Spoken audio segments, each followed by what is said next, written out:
지난 4월 14일에 메릴랜드 주지사 레리 호건이 매스컴 앞에서 이런 내용을 발표했습니다.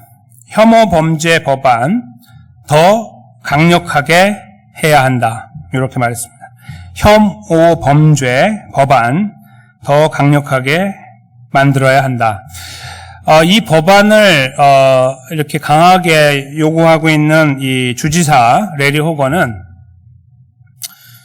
본인의 가정의 문제뿐만이 아니고요. 그렇죠? 저희가 아는 것처럼 지금 현재 메릴랜드 안에 벌어지고 있는 혐오 범죄가 증가하고 있다는 사실에 바탕을 두고 그냥 솜방망이 같은 조치를 취한다면 절대 없어질 것이 아니라는 것을 알기 때문에 그에 대한 적절한 조치가 필요하다는 것을 이야기하고 싶었기 때문에 이렇게 이야기했을 거라고 믿습니다. 그래서 강력한 법안이 지금 이제 준비되고 있는 것으로 알고 있습니다.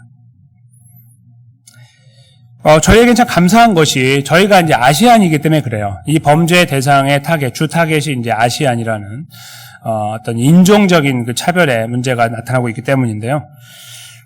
제가 이런 감사한 일들이 벌어지고 있지만 한편으로 이런 범죄가 계속되고 있다는 것을 한번 나누어 드린 적이 있죠. 바로 야외 예배 때 3주 전에 야외 예배를 저희가 드릴 때 제가 저희 교회에 함께 예배하시는 우리 가족 중에 동네에서 산책을 하시다가 봉변을 당하신 케이스가 있었다는 것을 제가 말씀드렸죠. 그래서 제가 그때 권유드린 것은 나는 건장하니까 괜찮아 이렇게 말씀하지 마시고 가급적 나가지 마십시오라고 제가 권해드린 것이 그 피해를 당하신 분이 건장한 분이거든요. 네, 그러니까 그게 그렇게 중요하지 않다는 거예요. 갑자기 뒤에서 기습을 하면 어려움에 당할 수가 있는 그런 가능성이 있기 때문에 그랬다. 제가 이제 말씀을 드렸는데 그래서 그 다음 주에 저희가 이제 호신용 벨도 하나씩 이렇게 나누어 드렸잖아요. 함께 가지고 있잖아요. 근데 이제 제가 드리려고 하는 말씀은 이겁니다. 그때 그 범죄를 일으켰던 그 범죄자가 이제 흑인이라고 말씀드렸잖아요. 근데 그 사람이 현장을 도망갔어요. 그렇죠? 이제 계속 폭행을 하다가 그래서 우리 교회 우리 가족이 이제 이렇게 손으로 막아서 그나마 정통으로 맞은 게 없어서 이게 뼈가 부러지거나 이런 게 없었지만 큰일 날 뻔했잖아요. 그리고 또 한 분은 이제 멍이 크게 드시고 이제 문제가 많았는데 이웃 사람들이 뛰어나와서 고함을 치고 뛰어나와서 도와줘서 이 범죄자가 도망을 갔어요. 그런데 인상착의도 제대로 구별하지 못하고 차가 어떤 차종인지 번호도 제대로 보지 못한 상태로 도망갔단 말이에요. 그러면 저희가 생각하는 거는 그 사람 도망갔으니까 그냥 끝났지라고 생각할 거잖아요. 근데 이 범인이 잡혔습니다. 네. 제가 이제 그것을 잠깐 나눠드리려고 하는데요. 이 범인이 잡힌 경위가 기가 막혀요. 그러니까 그 누구도 거기 있는 사람들이 이 사람을 특정하지 못했기 때문에 잡을 수가 없어요. 그렇죠? 경찰도 못 잡아요. 근데 그 사건이 발생하고 경찰 리포트를 한 게 오후 8시 7분에 이제 리포트가 됐는데 이 사람이 범죄를 저지르고서 가는 길이 어디였냐면 사실 그 동네 사람이었다는 거예요. 그 동네에서 자기 집으로 들어가는 길로 도망을 쳐서 갔어요.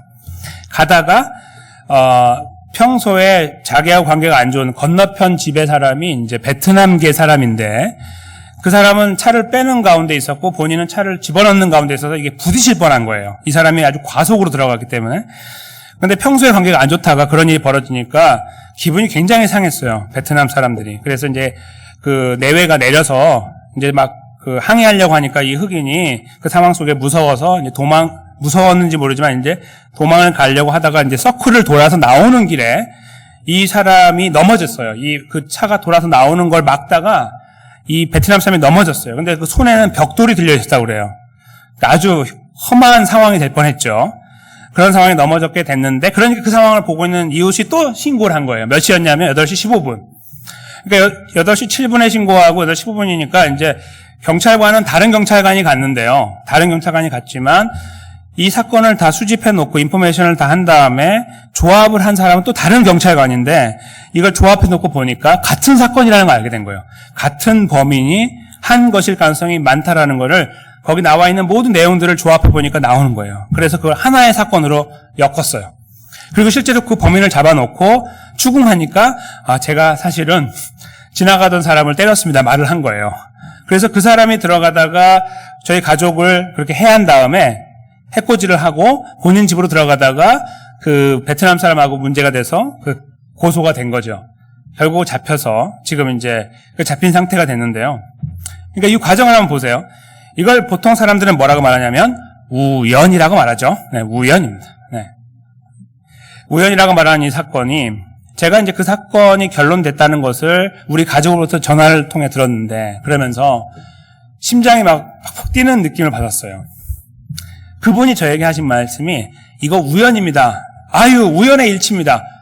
다른 말로 하면 운이 좋았습니다라고 말하지 않았어요. 그분도 너무너무 신기한 거예요. 전혀 예측하지 못하고 예상하지 못했고 예상해서도 안 되는 상황이었어. 범인을 어떻게 잡아? 그냥 리포트하면 끝나는 거지라고 했는데 그 범인이 하필 그 동네 사람이었고 들어갈 때 아무 문제 없었으면 괜찮아요. 그러면 영원히 그냥 미제로 남을 수 있는 사건인데 들어가다가 본인이 평소에 관계 안 좋은 사람을 만났고 실갱이를 벌이다가 신고가 돼서 리포트가 들어가게 된 거예요. 예, 우연입니다. 운이 좋았던 것입니다. 근데 그분과 저는 하나님의 은혜라는 단어를 사용했습니다. 하나님의 기적이라고 함께 고백을 했습니다. 혹시 이런 경험을 하신 분들이 계십니까? 이거는 결코 이루어질 수 없는 거야. 내 경험상으로 이건 이루어질 수 없어. 상식으로는 불가능해라고 했던 일들인데 성도님들의 삶 속에서 이루어진 일들이 혹시 없으십니까? 소위 기적이라고 하는 역사들, 하나님의 역사, 하나님의 은혜라고 하는 일들을 경험해 보신 적이 있으십니까? 그런 것이 있다면 한번 헤아려 보십시오. 이 시간에 한번 그 기억들을 끄집어내 보십시오. 오늘은 그 기억을 함께 끄집어내서 우리 안에서 확신을 다시 한번 세우는 그런 날이 돼야 한다고 생각합니다. 왜냐하면 저희가 오늘 만나고 함께 공유하는 이 말씀이 바로 그런 내용을 담고 있기 때문이에요. 소위 우연이죠. 그리고 소위 운이 좋은 케이스죠. 이 케이스가 과연 저희들에게 어떤 의미에서 하나님의 은혜를 말씀하고 있으며 하나님의 기적을 말씀하고 있는지, 저희는 현재의 의미라고 하는 이 제목이 이 말씀 속에 어떻게 담겨져 있는지를 함께 집중해서 찾아보는 시간을 갖도록 하겠습니다. 그런 기대감을 가지고요, 이 본문 내용 속으로 함께 들어가 보도록 하겠습니다. 저희가 읽은 이 본문은 마태복음에도 또 마가복음에도 기록되어 있기 때문에 내용을 이해하는데 참 도움이 많이 됩니다. 왜냐하면 한 곳에 나와 있지 않는 내용들이 다른 곳에 나와 있어서 잘 조합을 하면 아주 완전한 그림이 그려질 수 있기 때문인데요. 그런 부분들을 좀 잠깐 말씀드리면서 말씀을 나누어 드리겠습니다. 40절에 보시면 예수님께서 지난 2주 전에 나누었던 말씀처럼 갈릴리 건너편에 가셨다가 이방인들의 땅에 가셨다가 거라사인의 땅, 귀신 들린 자를 고치시고 그 일만 마치고 돌아오셨던 사건을 알고 계시죠? 이 본문은 그것과 이어져 있는 거예요. 그때 돌아오신 다음에 라는 내용이죠. 그래서 예수께서 돌아오심에 라고 쓰고 있는 겁니다. 무리가 환영을 합니다. 예수님은 많이 지쳐서 계실 건데 별로 달갑지 않은 환영이죠. 그렇죠? 그날 그 사람들은 여기 이렇게 기록하죠. 이는 다 예수님을 기다렸기 때문이다.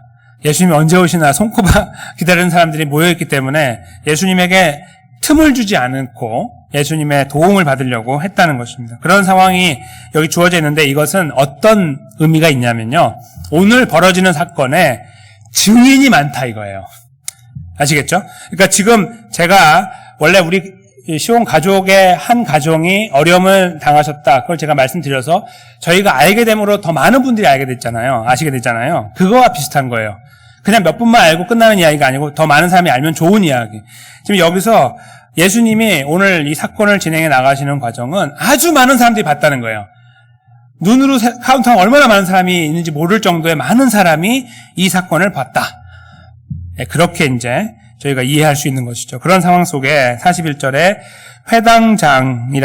회당장의 역할을 하고 있는 이 야이로라고 하는 사람이 왔다 이겁니다.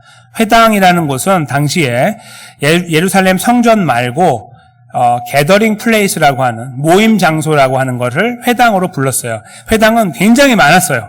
그래서 예루살렘 성전까지 오지 못하는 많은 사람들이 시드때때로 가서 특별히 안식일에 들어가서 성경을 읽고 하나님 백성으로서의 자기를 점검할 수 있는 그런 기회를, 또 기도하는 기회를 갖는 곳이 바로 회당이었는데, 그 회당의 장이라고 하는 사람은 어떤 사람이냐면 아무나 세우는 것이 아니라 적어도 예수님이 잘못됐다는 것을 아는 사람, 그렇죠? 예수님에게 동조하면 안 되는 사람, 예수님을 향해 이단이라고 불러야 되는 사람, 그런 사람들로 구성이 됩니다.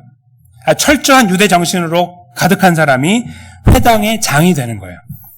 그리고 그 사람은 그 마을의 리더이기도 한 야이로라고 하는 이 사람이 바로 그런 사람이었다는 것입니다. 그러니까 저희가 볼 때는 그런가 보다 하는 이 이야기가 그런가 보다가 아니라는 거예요. 이 사람이 여기 오면 끝장난다는 거죠. 이렇게 오면 안 돼요, 이 사람은. 지금 보는 눈이 얼마나 많아요. 그렇죠? 숨길 수 없어요. 차라리 밤에 몰래 오면 가능할 수 있어요. 그러나 이렇게 다 모여있는 상태에서 왔다는 거는 내가 갖고 있는 모든 내 역할과 위치와 그 힘을 다 내려놓겠다라는 의미입니다. 다 포기하겠다. 그렇게 하고 예수님께 왔어요. 예수님 발 아래 엎드렸습니다. 온 것만이 아니라 엎드렸고요. 자기 집에 오시기를 구하는데 이유를 보니 12살 난 여자아이가 있는 딸이 있는데 외동딸이죠. 그 딸이 죽어가고 있기 때문이었다라고 그 다음 절이 쓰고 있습니다.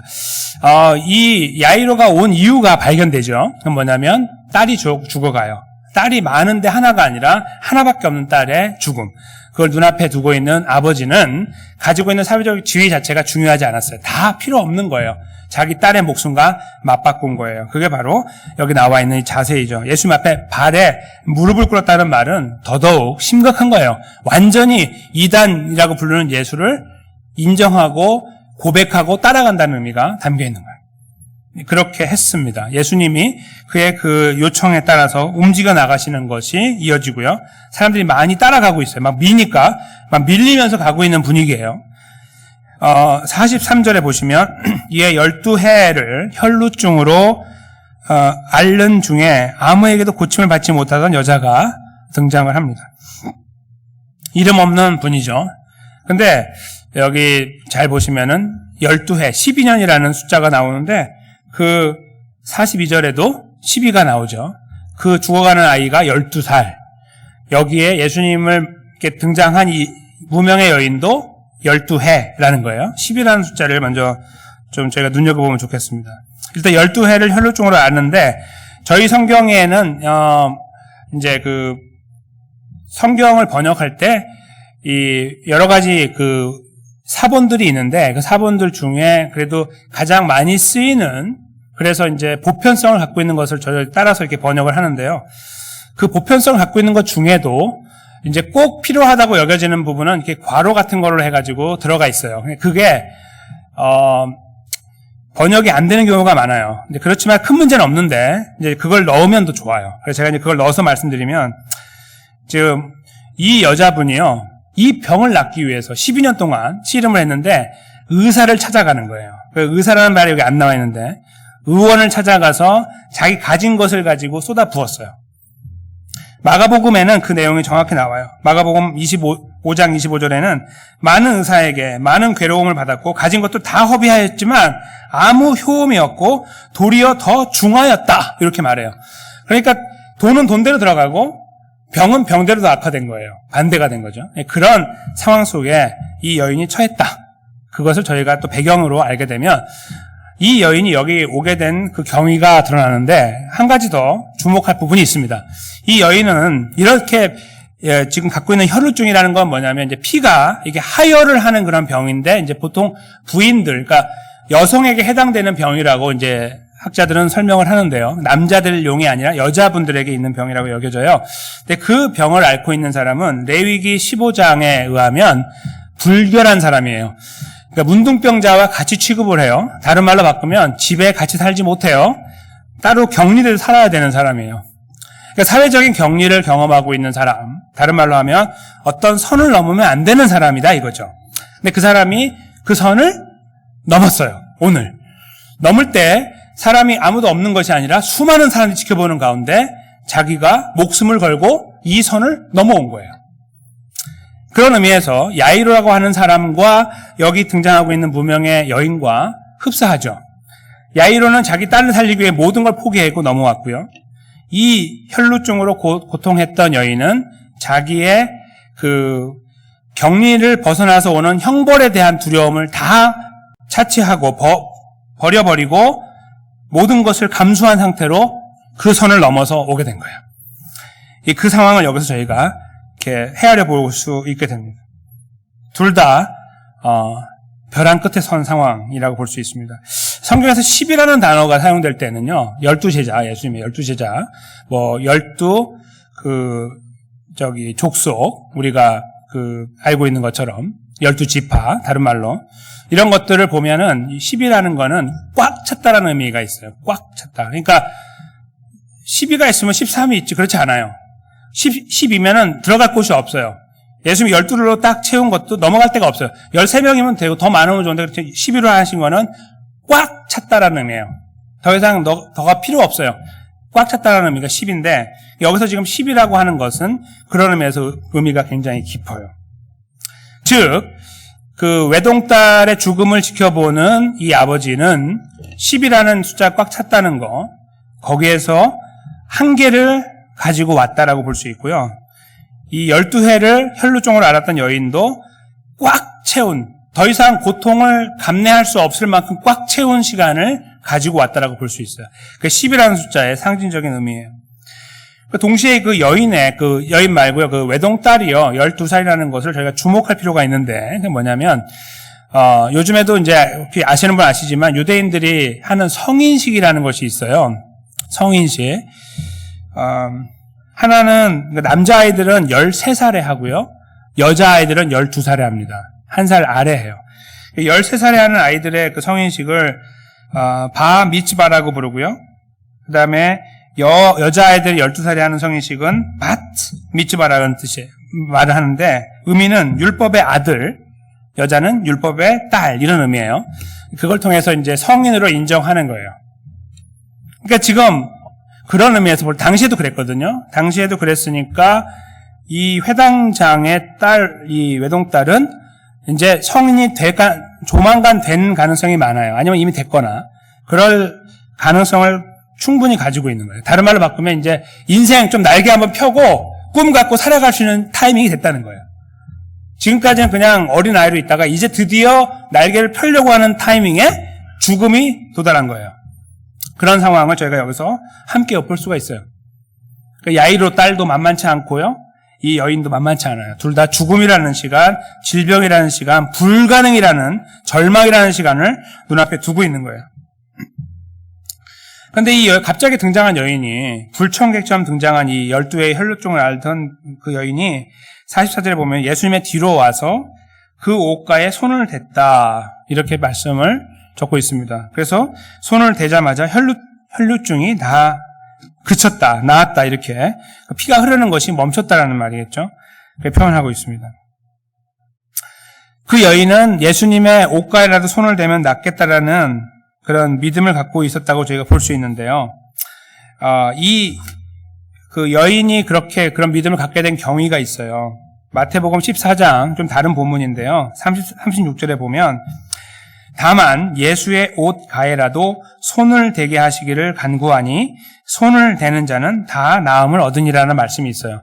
지금 이스라엘 가운데 퍼진 소문 중에 예수님의 능력이 어떻게까지 이게 이렇게 설명이 되고 있냐면 예수님께 가서 기도하고 간구하면 낫는다라는 게 아니에요. 가다 툭 지나가다 옷깃만 스쳐도 낫는다. 이 소문이 팽배했던 거예요. 그리고 실제로 나았고 그러니까 그걸 바탕으로 이 여인이 그 격리된 그쪽에서 지내면서 그 소식을 들었던 것이죠. 다 퍼지니까 소식은. 그 소식을 듣고 벼르고 있던 차에 예수님이 오셨다는 걸 알고 거기를 박차고 나가게 된 거예요. 근데 그 상황도 저희가 여기서 보면 이 여인이 어떻게 거기다 손을 댔는지의 그 배경을 알게 됩니다. 예수님께서 둘러보시고요. 내게 손을 든 자가 누구냐 물어보십니다. 이렇게 딱 둘러보시고 그 질문에 대해서 제가 말씀드린 적이 있습니다. 예수님이나 하나님이 물어보실 때 어디 있느냐, 뭐냐, 이름이 뭐냐 이렇게 물어보시는 것은 몰라서 그러는 것이 아니라 그 현 주소, 존재에 대한 의미를 묻는 거라고 그랬죠. 너 지금 어디 있느냐, 너 여기 뭐 하냐 이런 말이라고 제가 말씀드렸죠. 여기에서 지금 찾는 이 이유는 그것과 흡사해요. 그 내용과. 모르시는 것이 아니고 아시는데 어떻게 알고 있냐면 46절에 보면 내게 손을 댄 자가 있다. 왜냐하면 나에게서 능력이 나갔다. 다른 말로 하면 내가 그 누군가를, 그 여인을 내가 낫게 했다. 의지적으로 낫게 했다라고 알고 계시는 거예요. 그 말씀을 여기서 하고 계시는 거죠. 베드로가 순진하게 말하기를 예수님 좀 여기 주변을 보시고 말씀하세요. 지금 다 밀고 난리가 났는데 무슨 옷에 손을 대는 게 수도 없이 많은 사람이 옷을 손을 대지 그거 못 되겠습니까? 라고 답변을 해요. 45절에. 그쵸? 예수님 좀 주변 좀 보고 말씀하세요. 이렇게 말한다고요. 그 베드로가 틀린 게 아니에요. 그렇게 많이 사람들이 몰려오고 있는 상황이 맞아요. 그러니까 수많은 사람들이 옷에 손을 댔는데 그 중에 이 여인이 나은 거예요. 예수님이 그렇게 낫게 하신 거죠. 근데 여기서 이 여인이 이제 놀래서 나와서 자초지종을 다 설명해요. 47절에 보면 사실은 제가 이러이러해서 이러이러했습니다. 예수님께 손을 댔더니 나았습니다를 이야기를 합니다. 거기에 많은 사람이 들었습니다. 예수님께서 봤지? 내가 이렇게 능력이 있어를 말씀하려고 하는 것일까요? 그것이 아닙니다. 잘 생각해 보십시오. 이 여인은요, 사회로부터 격리를 당했잖아요. 근데 이런 사람이 깨끗하게 돼가지고 가정으로 돌아오려면 제사장의 제가를 받아야 돼요. 너 깨끗해라고 해줘야 되는데 이렇게 기적으로 바뀌는 사람들이 그런 게 참 어려워요. 이미 자기 보더라인을 넘은 사람이기 때문에. 예수님이 이 여인을 불러다가요 앞에 세운 이유가 있어요. 이건 뭐냐면 예수님께서 이 여인을 정말 사랑하는 거예요. 불쌍히 여기는 거예요. 그래서 여기에서 나았지만 지금 나았거든요. 돌아가면은 돌 맞아요. 집에 돌아가면 나 깨끗하게 됐어. 누가 그래 하고 돌 던진다고요. 그러니까 그걸 막고 피하기 위해서 예수님이 여기서 세워놓은 거예요. 앞에 세워놓고 이 여인의 입을 통해서 무슨 일이 벌어졌는지를 말하게 하는 거예요. 그리고 예수님이 그걸 허락해요. 뭐라고요? 48절에 따라 너희 믿음이 너를 구원했다. 너가 믿음으로 구원받았으니 평안하게 가라. 너 다 깨끗하게 되었다라고 선포하시는 거예요. 그러니까 대충 낫게 하고서 대충 보내는 게 아니라 그 사람의 인생 전체를 책임지고 있는 거예요. 어떻게 살아가야 될지 앞으로의 걸음에 안전장치를 마련하고 계시는 거예요. 그냥 그 사람 찾아내려고 하는 게 아니야. 박수 받으려고 하는 게 아니고 이 여인을 위한 행동이었던 거예요. 그렇게 예수님께서 이 여인을 돌려보낸 다음에 그 야이로 집에서 사람이 오죠. 그리고 말하기를 더 이상 그 선생님을 괴롭게 하지 마시오. 당신 딸 죽었소 라고 사망 메시지를 전달합니다. 근데 야이로를 한번 생각해 보세요. 지금 야이로가 예수님 옆에 지금 따라가고 있는데 예수님 앞에 가고 있겠죠. 근데 그가 이 여인이 하고 벌어지는 일을 이렇게 눈 돌려서 보고 있었겠죠. 그 모든 과정을 지켜보는 야이로의 마음에 무엇이 생겼겠습니까? 진짜로 낫네? 이걸 생각했죠. 예수님이 정말 능력이 있으시구나를 확인했고 눈으로. 그리고 예수님이 어떻게 그 여인을 다루어서 안전하게 하도록 하는 과정을 마무리하시는지를 다 봤겠죠. 똑똑한 사람이고. 그 모든 걸 다 이해하고 있을 때 그가 예수님을 향한 믿음이 오히려 죽었다는 말이 메시지가 오는 것보다 훨씬 더 강하게 작용했을 가능성이 많아요. 그러니까 예수님 죽었다는데 끝난 거 아닙니까? 이렇게 하지 않고 왜냐하면 그 이야기에도 불구하고 그렇죠? 예수님 그냥 보내주쇼. 끝났으니까. 그러면 이 사람이 예수님에 대한 그런 믿음이 없다면 그래? 그럼 가자. 이렇게 하겠죠. 여기서 끝나야 맞는데 가고 있잖아요. 야이로가 여기서 끝내고 싶지 않은 거죠. 죽었어? 그래 한번 가보자 이거예요.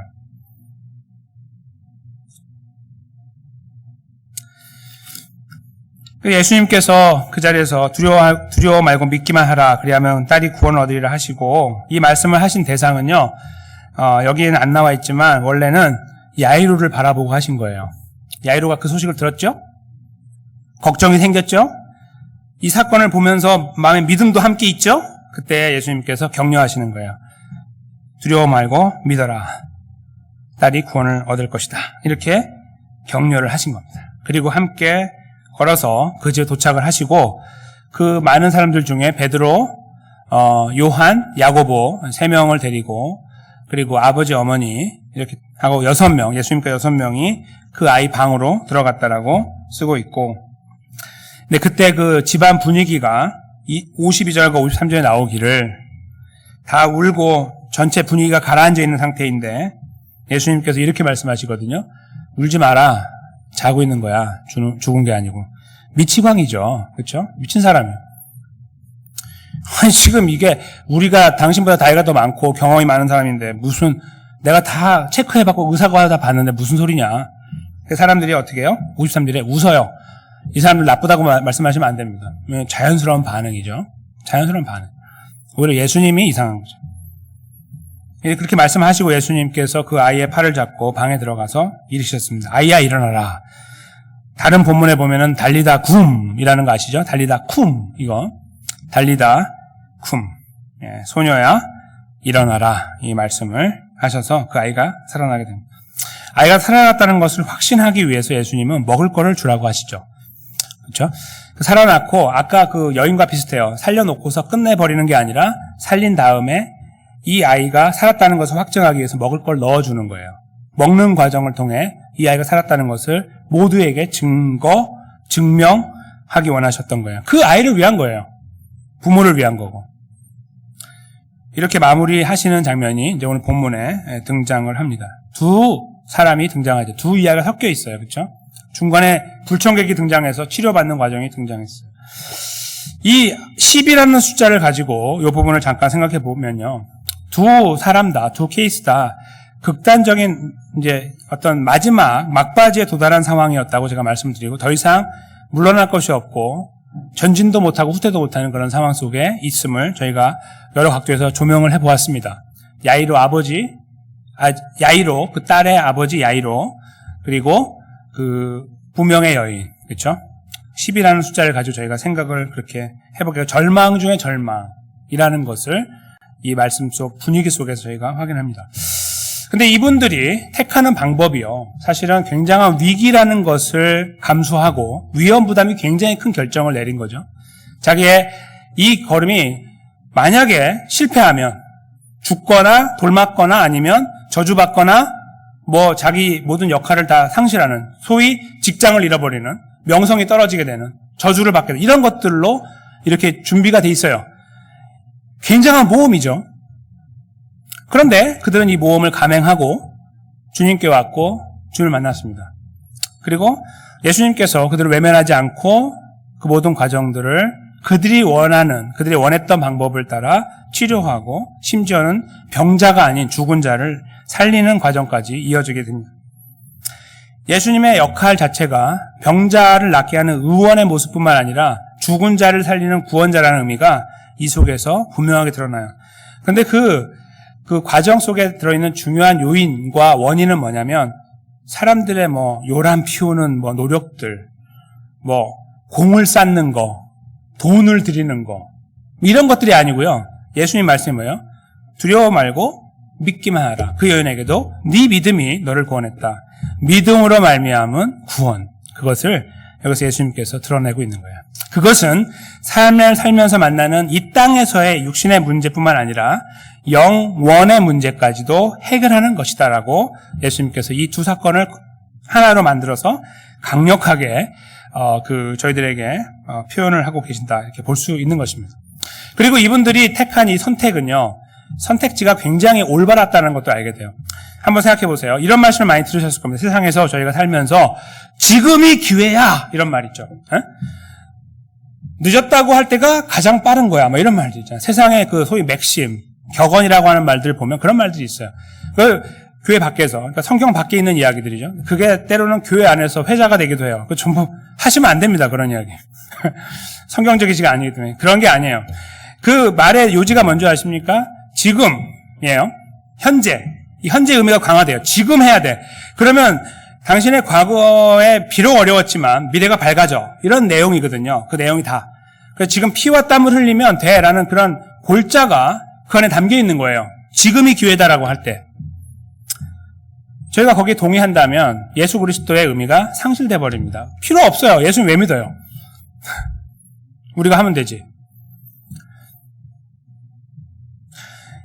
여기에서 지금 이 등장하고 있는 두 인물이 보여주는 건 뭐냐면 똑같은 선택지가 있는 거예요. 하나는 뭐냐면 야 네가 열심히 해봐. 최선을 다해봐 이거예요. 그럼 뭔가 회복될 수 있을 거야 라는 기대를 심어주는 세상에서 말하고 있는 그거예요. 네가 힘들게 노력했는데 안 될 리가 있냐 이거예요. 안 될 리가 수도 없이 많죠. 세상에. 그렇죠? 여기 계신 분들이 노력했는데 그거에 대한 열매를 항상 거두오셨습니까? 그렇지 않잖아요.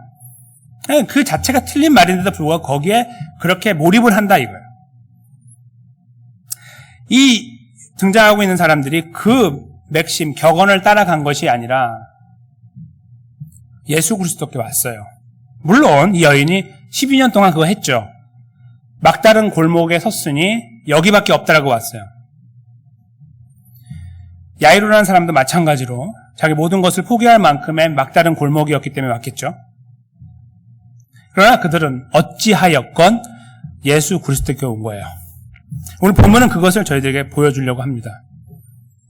현재가 의미가 있다는 것은 기회가 있다는 것인데 그 기회를 이렇게 한번 써봐. 죽을 힘을 다해봐. 이게 아니고 너는 안 돼. 예수 그리스도께 가. 이겁니다. 마침 드러나고 있는 그 인물들이 참 좋은 예예요. 12년이라는 꽉 찬 노력을 꽉 채운 사람이죠. 어떤 거든지 인생을 꽉 채우고 이제 새로운 인생을 펼칠 수 있는 이런 상황들을 갖고 있는 그 사람들이 등장한다는 것은 더더욱 중요해요. 여기 있는 사람들이 원래는 자기가 돈을 들여서 좋은 의사를 만나면 낫는 건데 이거 예수님 만나서 그냥 예수님이 고쳐준 거야가 아니라는 거예요. 그래서 12년이 필요했던 거죠. 그냥 아무나 와서 지나가다 딱 만졌더니 나았어요. 그래서 내가 원래 돈이 많아갖고 내가 좋은 의사를 쓰면은 나았는데 마침 예수님이 계시네? 만졌더니 나았습니다.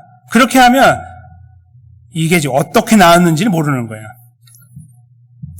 인간의 갖고 있는 노력의 한계, 불가능성을 먼저 우리들에게 보여준 거죠. 안 된다는 것을 경험한 사람. 그리고 예수님을 향해 왔고 지금 현재 내가 생명이 붙어있는 이때, 숨이 까딱까딱하고 있는 이때에 이 마지막 의미를 예수님께 두려고 한 것입니다. 자기가 갖고 있는 것과 경험과 모든 다른 것들에 두려고 하지 않고 예수님께 두려고 했던 것이죠. 그것이 오늘 본문에서 저에게 보여주고 있는 인물을 통해서 보여주고 있는 현재의 의미가 되는 거예요. 최선을 다해야죠. 최선은 피와 땀을 흘리는 최선을 말하는 것이 결코 아닙니다.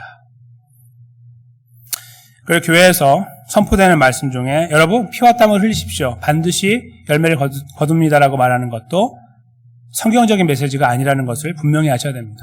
예수님이 그러면 너희가 세상을 살면서 환난을 당한다는 말씀을 하시면 안 됩니다. 그래서 수많은 메시지가 주고 있는 것처럼 어렵고 힘들고 고통당하는 시간 속에 그리스도인답게 살아라는 말씀이 필요가 없다는 거죠. 무조건 잘 된다고 하면 되니까. 그런 의미에서 저희는 그런 메시지에 귀를 기울이면 안 돼요. 거짓 메시지입니다. 거짓 복음이에요. 오히려 성경은 하나님 백성답게 살려고 하면 고난을 당한다고 말합니다. 어디를 들여다보세요. 고난을 당해요. 당해왔고 당한다고. 왜냐하면 가치관이 다르기 때문에 그래요. 세상의 가치관과 달라요. 저희는 하나님 나라 백성이기 때문에 똑같이 살려고 하고 싶지 않아요. 우리의 자존심이 생겨요. 나는 그리스도인이라는 자존심. 그게 형성이 되신 분도 계시고 그렇지 않은 분도 계시겠죠. 형성이 되신 분은 양심 때문에 힘들어요. 항상. 형성이 안 되신 분은 뭐 다 그렇게 사는 거지라고 사시겠죠. 여전히 그리스도인이지만 여전히 저희들은 고통, 고난이라는 시간을 오히려 더 많이 목도해야 됩니다. 생각해야 됩니다. 오늘 본문에 그러므로 등장하고 있는 이 사람들의 현재의 의미는 최선을 다하는 거였습니다. 그 최선이라는 것은 예수 그리스도를 만나는 것에 있었습니다. 그들은 그 걸음을 안전하게 잘 걸었고 하나님의 은혜, 구원의 은혜를 받게 됐습니다.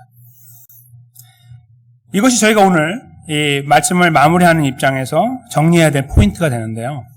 저에게 석연치 않은 마음이 듭니다. 무엇이냐면 말씀은 알겠는데 참 답답하다는 것입니다. 그렇죠? 왜냐하면 우리가 그렇게 잘 못하니까 그렇습니다.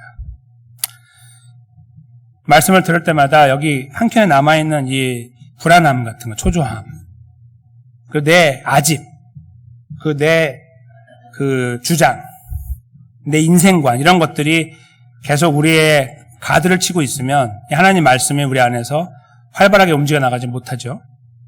하나님 백성다운 모습이 드러나지 못한다는 말이에요. 다른 말로 하면. 그것 때문입니다. 그렇죠? 즉 여러분들 우리가 가야 될 걸음을 아시겠죠? 현재 의미가 뭔지 아시겠죠? 이제 우리는 이 어렵고 힘든 시간 속에서도 계속 주님을 바라봐야 되는 것입니다라고 딱 정의가 내려진 이 말씀이 정리가 됐을 때 그걸 우리가 아멘으로 받는 건 쉬우나 살아가는 건 어렵다는 거예요.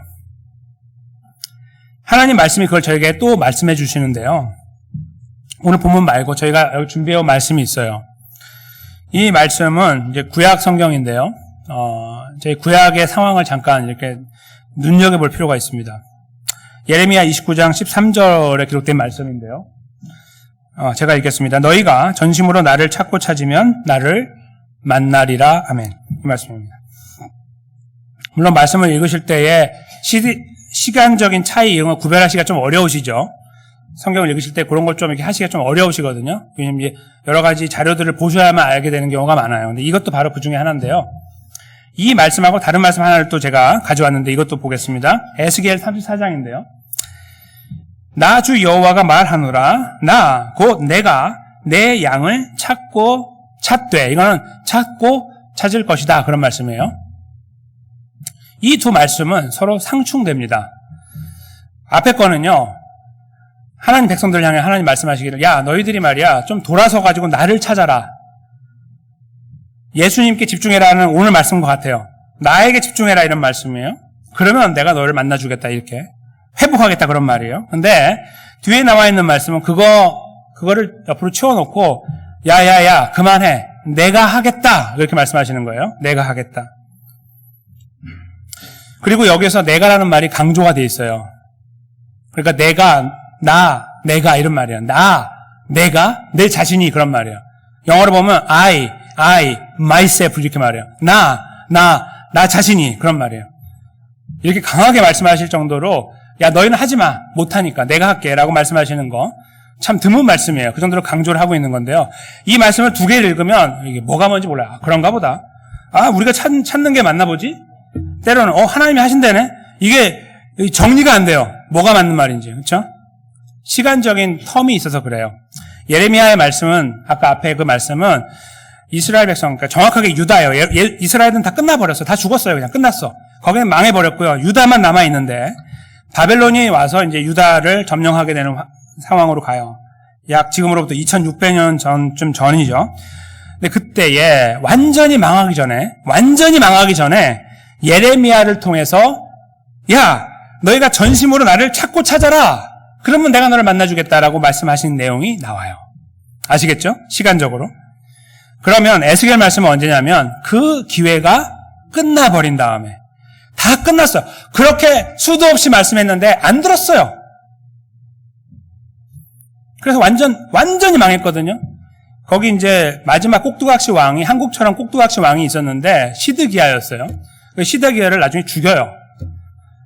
그 느부갓네살이 죽이게 되는 그때가 완전 망하는 날인데 그 일이 있은 다음이 바로 에스겔 34장이라는 거예요. 그러니까 에스겔 34장은 완전 망한 다음에 더 이상 아무것도 못하는 이게 털 하나 움직이지 못하는 상황 됐을 때에 하나님 말씀하시는 거야. 야, 쭉 역사가 증명하는 게 있다. 너희는 니까지 것들은 아무것도 못한다. 이거예요. 내가 그렇게 귀가 터지도록 말을 했는데 못 알아듣고 이렇게 완전히 망했지. 요거예요. 그래서 너희 하지 마. 그만해. 너희 못해. 제가 한번 해볼게. 이런 말 하지 마. 그리고 말씀하시는 거예요. 내 자신이 이렇게 강조해서 뭐예요? 내가 너희를 찾겠다는 거예요. 내가 너를 찾겠다. 내가 너희를 회복하겠다 이겁니다. 이 말씀이 함께 오늘 저희 안에 나누어져야 됩니다. 누가복음 8장 40절에서 56절 말씀 속에서 우리는 지향점을 다시 발견하게 됐어요. 그렇죠? 오늘을 사는 삶의 의미는요. 열심히 사는 것도 맞아요. 최선을 다하는 것도 맞지만 더 중요한 것은 내가 어디로 가고 있는가, 무엇을 지향하고 의지하고 가고 있느냐가 더 중요한 거예요. 그걸 오늘 본문에서 우리에게 말씀하고 있는 거예요. 우리의 노력으로 가는 것이 아니고 여기서 이룬 것으로 가는 것이 아니고 그것이 뭔가를 더 우리를 풍요하게 만드는 것이 아니라는 것을 알려주고 있는 거예요. 예수 그리스도가 그 주인공이고 우리의 삶을 그렇게 인도하는 분이라는 것을 알려주고 계신다는 거예요. 그것이 저희들에게 희망이지만 부담이 됩니다. 그렇죠? 그걸 저희가 나누었습니다. 근데 이 말씀으로 마무리를 해야 된다는 거예요. 그것이 뭐냐면 우리가 감당하지 못한다 손치더라도 이거예요. 그리고 저는 그 사람입니다. 우리가 하나님 말씀을 끝까지 의지하고 바라보고 그 지향점을 놓치지 않고 사는 그 사람이 제가 아니고 이 시선이 항상 흔들리는 사람이라는 거예요, 제가. 여러분은 어떠신가요? 항상 하나님 이 지향이 결코 흔들리지 않아요?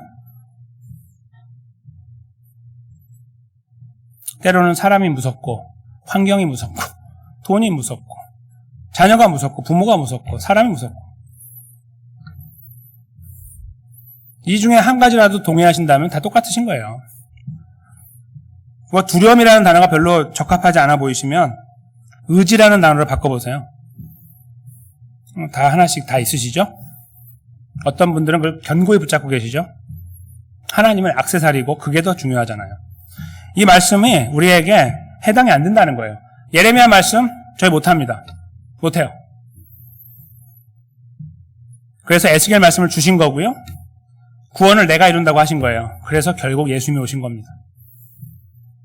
예수님이 십자가에 돌아가신 이유가 거기 있는 겁니다. 안 되거든요. 구원하는 그 시작 포인트에서 안 되는 건 둘째 치고요. 거기에서 다 죽어있던 사람 끄집어낸 거 그것도 감사하지만 더 창피하고 죄송한 것은 지금도 그렇다는 거예요. 지금 우리가 직분을 갖고 살고 있고 역할이 있고 말씀을 전하는 자이기도 한 그렇죠? 심지어는. 근데 우리가 말씀 앞에 서면 그렇지 못해요. 그것이 훤히 들여다 보이는 거예요. 마치 이 여인이 12년 동안 자기 모든 걸 허비하면서 달려왔던 것이 헛되고 아무것도 아니라는 것을 알았는데도 불구하고 그걸 전하고 있는 저 자신도 거기에서 자유하지 못하는 거예요. 야이로처럼 자기 목숨을 걸고 덤비고 있는 그 모습조차도 갖지 못하고 사는 거예요. 주님 사랑한다는 고백이 공수표처럼 팍팍 남발되고 있는 거죠. 전혀 그렇지 않아요. 라이프 안에서는. 두려운 게 너무 많으니까. 의지하는 게 너무 많으니까. 사랑스러운 게 더 많으니까. 그게 하루에도 수십 번 지나가고 머릿속에 맴돌고 있고 만지려고 하고 그거를 느끼려고 하잖아요. 예수 그리스도가 우리를 위해 그래서 오셨습니다. 내가 하겠다. 내가 내 자신이라고 3번 말씀하신 하나님의 약속대로 예수님이 오셨습니다. 우리의 현재의 의미를 더 풍성하고 아름답게 만드시기 위해서 십자가에 돌아가신 것입니다. 하나님 백성의 자리에 우리를 세워주셨고 우리가 살아가는 가운데 무너지고 자빠지고 주저앉고 저 밑에 땅속으로 처박혀도 끄떡없어요. 예수 그리스도가 우리를 붙잡고 계시기 때문에. 난 죽었구나, 지옥 앞에까지 갔구나 상관없습니다. 주님이 붙잡고 계십니다. 거기에서 끄떡끄떡 움직이면서 뭐 살아나셔야 천국 가십니까? 천만의 말씀. 못하세요 그거. 예수 그리스도께서 우리를 위해 십자가에 돌아가시고 부활하셔서 이루신 이 구원이 모든 것입니다. 그것이 우리의 인생의 최대 가치가 되는 이유가 바로 거기 있는 것입니다.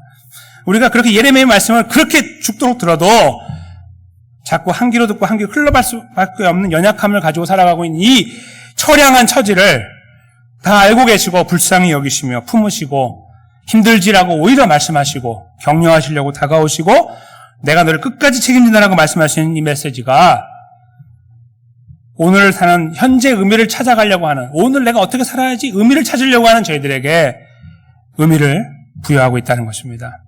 다른 데 발버둥 치고 발질질하고 뭐 움직이고 뭔가 막 꿈틀꿈틀 하지 말라는 겁니다. 과연 얼마나 많은 시간 속에 우리의 구원자 예수 그리스도의 의미를 찾으려고 하십니까? 그 가치에 대해서, 능력에 대해서 의지하려고 하십니까? 바라보려고 하십니까?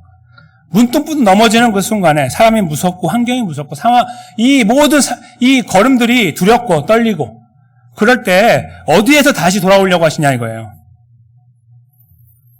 예수 그리스도 그 이름을 부르셔야 됩니다. 바로 그 순간에 아차 싶은 그 순간에 예수 그리스도. 우리가 기도할 때에도 하나님 제가 아차하는 그 순간에 예수 그리스도를 부르게 해주십시오. 기도해야 됩니다. 그것이 성숙한 그리스도인들이 헤쳐나가는 현재 의미를 제대로 알아서 지향점을 다시 찾기 원하는 건강한 그리스도인들이 취하는 걸음입니다. 넘어지는 것을 두려워하지 않고 넘어지지만 일으키시는 주님을 바라보는 눈. 그거조차 없어서 어디로 간지 모르고 사방으로 헤매는 것이 아니라 그 눈이 있어서 다시 주님을 붙잡는 자, 바로 그런 자리에 저희 모두가 서야 됩니다. 그리고 오늘을 살고 있는 마치 12년 묵은 때처럼 우리 안에 담겨있는 수많은 문제들도 주님의 손에 의탁하려고 하는 의지, 그것만이 현재 의미를 제대로 이해하는 사람이다라는 고백을 가지고 주여 이 문제도 좀 가져가 주십시오. 이 문제도 가져가 주십시오. 저 문제도 가져가 주십시오. 모든 것이 주님께서 하실 수 있습니다를 고백하는 것. 바로 그 고백을 함께 나누어가며 이루어가며 걸어가는 삶. 바로 그것이 사랑하는 성도님들과 저의 현재 의미라는 참된 걸음이 돼야 된다고 분명하게 믿습니다. 바로 그 자리에 저희의 모든 것들을 내어 맡기며 함께 다시 한번 힘있게 세워지는 사랑하는 성도님들과 저의 삶이 되시기를 주님의 이름으로 간절히 축원합니다.